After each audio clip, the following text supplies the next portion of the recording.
یہ صورت ہمیں 3 بڑی برائیوں سے بچاتی ہے۔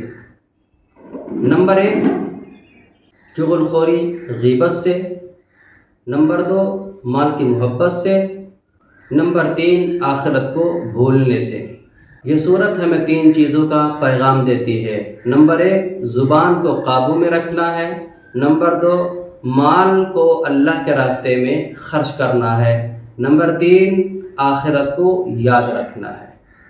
اعوذ باللہ من الشیطان الرجیم، بسم اللہ الرحمن الرحیم۔ ویل لکل ہمزۃ لمزہ الذی جمع مالا وعددہ یحسب ان مالہ اخلدہ کلا لینبذن فی الحطمہ وما ادراک ما الحطمہ نار اللہ الموقدۃ التی تطلع علی الافئدہ انہا علیہم مؤصدۃ فی عمد ممددہ۔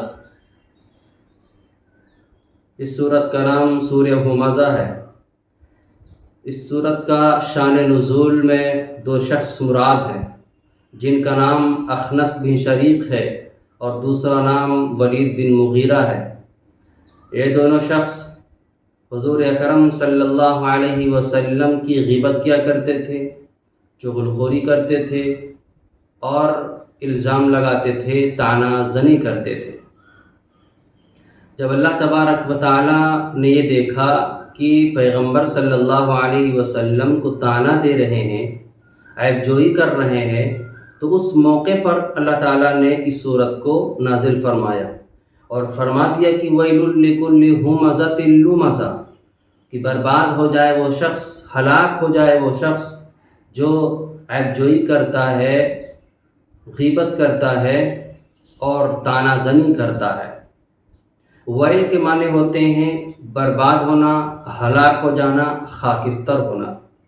ہمزہ کے معنی ہوتے ہیں غیبت کرنا، چغل خوری کرنا، طعنہ زنی کرنا، اور لمزہ کے معنی ہوتے ہیں منہ کے سامنے عیب نکالنا، الزام لگانا۔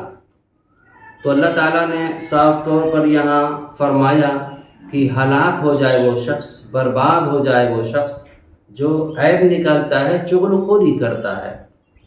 آگے اللہ تعالیٰ نے فرمایا کہ الذی جمع مالا وعددہ یحسب ان مالہ اخلدہ۔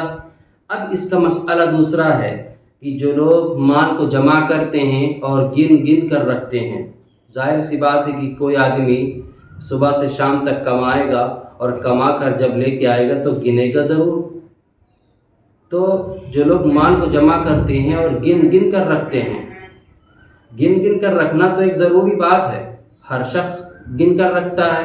ایسا کوئی نہیں کرتا ہے کہ کما کر لے آوے اور ایسے ہی رکھ دے، ہر شخص گنتا ہے۔ لیکن اللہ تعالیٰ اس آیت میں بتانا یہ چاہتے ہیں کہ گن گن کر رکھتا ہے وہ شخص، لیکن گن گن کر رکھنے کے بعد یہ فخر کرنا کہ ہم سے بڑا کوئی آدمی ہے نہیں، یہ محسوس کرنا کہ ہم خود اپنی طاقت کے بدولت کما رہے ہیں، اور اس پر یہ ٹھٹھے مارنا اور ہنسنا کہ ہم سے بڑا کوئی آدمی ہے نہیں، تو اللہ تبارک و تعالیٰ کو یہ بات بری لگتی ہے۔ یحسب ان مالہ اخلدہ، اور وہ شخص گمان کرتا ہے کہ جو ہم نے مال کو کمایا ہے وہ مال ہمیشہ ہمیں زندہ رکھے گا۔ یہ اس کے لیے غلط فہمی ہے۔ اگر وہ آدمی یہ محسوس کرتا ہے کہ ہم نے جو مال کمایا ہے یہ ہمیشہ مال ہمیں باقی رکھے گا، ہمیں زندہ رکھے گا، ہم کبھی بھی ختم نہیں ہوں گے، ہم کبھی بھی دنیا سے نہیں جائیں گے، اور مال کے سامنے آخرت کو بھول جانا، اللہ کو بھول جانا، قرآن کے پیغام کو بھول جانا، رسول اللہ کو بھول جانا، مساجد مدارس کو بھول جانا، اس طریقے سے ان تمام باتوں کو بھول جانا یہ غیر مناسب بات ہے، بہت بری بات ہے۔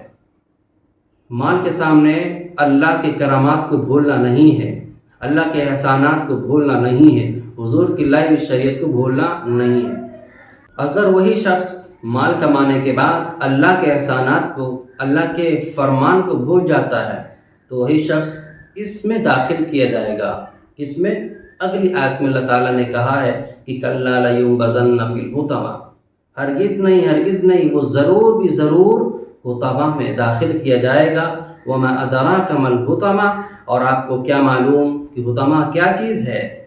نار اللہ الموقدہ، اللہ کی جلائی ہوئی آگ ہے، التی تطلع علی الافئدہ، وہ آگ انسان کے دل کو چھلنی کر دے گی اور اس انسان کو لمبے لمبے ستونوں کے درمیان میں رہنا پڑے گا اور اس آگ سے، اس حطمہ کے اندر سے نکل نہیں پائیں گے۔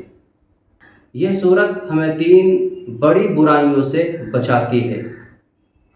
نمبر 1 چغل خوری غیبت سے، نمبر 2 مال کی محبت سے، نمبر 3 آخرت کو بھولنے سے۔ یہ صورت ہمیں 3 چیزوں کا پیغام دیتی ہے۔ نمبر 1 زبان کو قابو میں رکھنا ہے، نمبر 2 مال کو اللہ کے راستے میں خرچ کرنا ہے، نمبر 3 آخرت کو یاد رکھنا ہے۔ پھر ملتے ہیں اگلی ویڈیو میں۔